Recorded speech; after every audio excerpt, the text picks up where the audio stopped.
So everyone's freaking out about price gouging in response to recent events. You had that goof in Tennessee who bought what $17,000 worth of sanitizer bottles. Was $17,000 worth, or did you buy 17,000 sanitizer bottles? Don't remember the exact details. Although I'm also confused on the details of what happened to him, because at first I saw that the Attorney General of Tennessee forcefully seized his hand sanitizer, but then I read other reports. No, he voluntarily donated it, but then, like, did he donate it in response to pressure from the Attorney General? Because a lot of states do have price gouging laws, which is ridiculous. Price gouging laws that will issue fines if you are considered price gouging. Of course, people should have the right to set prices on their own private property, but a lot of people are defending price gouging on an economic. I mean, Uber, as I say a lot, Uber, their business model relies heavily on supply and demand. This level looks dumb. Uber is a business model that relies heavily on supply and demand. The law of supply and demand. And they price gouge all the time. It's called surge pricing. And why does Uber... I think Uber's a good case for price gouging.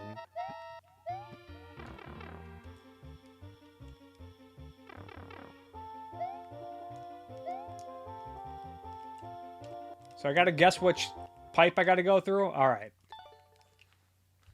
Getting some terrible levels today. Anyway, so Uber, their price, when they surge price, they are price gouging. Now, why do they surge price?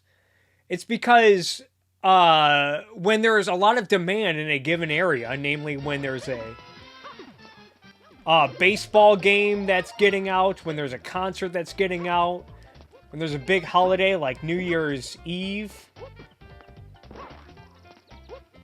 prices go through the roof. Now, is it because Uber's just greedy and wants to squeeze all of their customers? Maybe a little bit. They got to make a profit, even though they have not made a profit yet.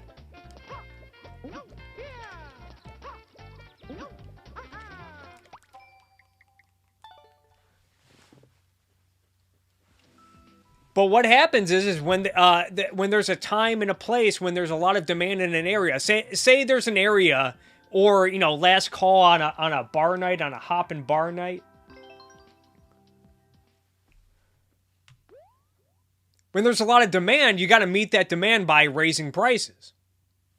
So say that suddenly 200 people in a given area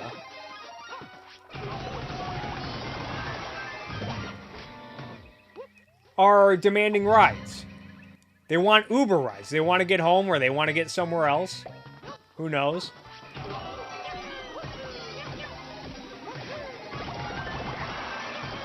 And so they raise prices in order to get Uber drivers on the road. Uber drivers who may not be in the area. Uber drivers who are just not working at the moment, and then they turn on the app, or they get a notification to say, hey, get downtown, because we're charging $4 a mile right now because so many people are in demand. Now, say it's 200 people waiting for a ride. What surge pricing will do is it will, first off, it will discourage people from buying. It might discourage people from buying for a while. Say there's 200 people demanding rides.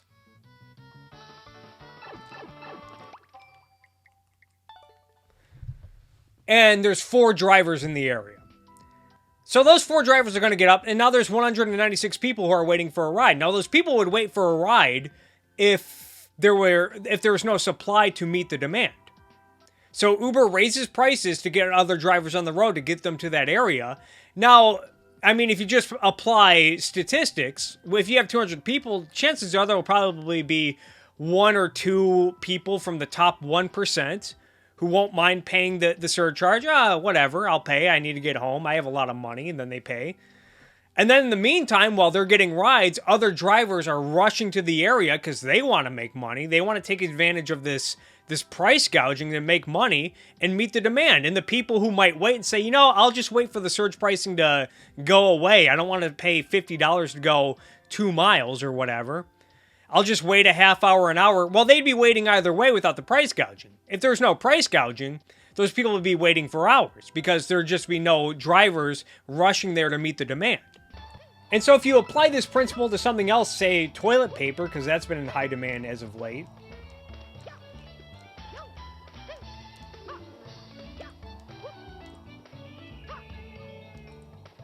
You know, say Walmart, they say they have 100 6-packs of toilet paper on the shelf, and then it flies off the shelf. They sell it for about $5 a pop.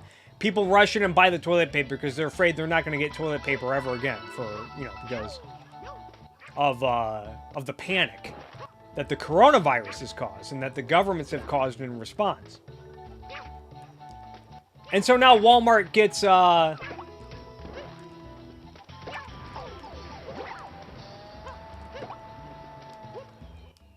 another 100 packs of toilet paper. And they decide, you know, a lot of people really want this toilet paper. We really want to please our customers, and we want to make sure no one's hoarding the toilet paper. So we're going to jack the price up. You know, it was $5 before. We're going to sell it at $25. And anyone who wants the toilet paper will buy the toilet paper, right? And everyone will get a shot, and no one's going to come in and try to buy 20 things of toilet paper and try to hoard them because it'll cost them way too much money. It will even things out. It will balance things out. And Harry Binswanger had my buddy posted a Harry Binswanger quote saying, "No one pays more for a good or service than he thinks is worth it to him.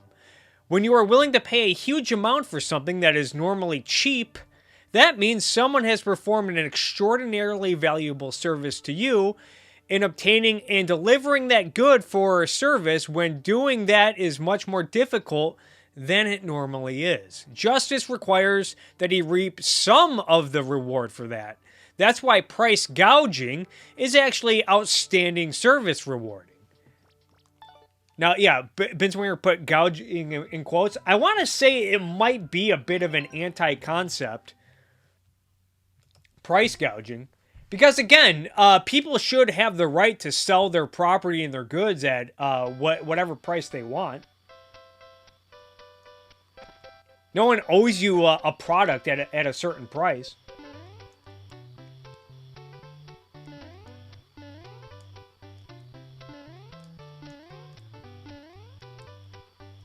And so, yeah, it's just what it is. What it is. Price, you know, people selling products and goods and services at a higher amount.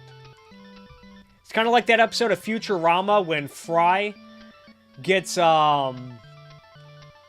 he finds anchovies, and they're the last anchovies in the world, and he loves anchovies on his pizza, and he realizes he only has one more chance to have the anchovies.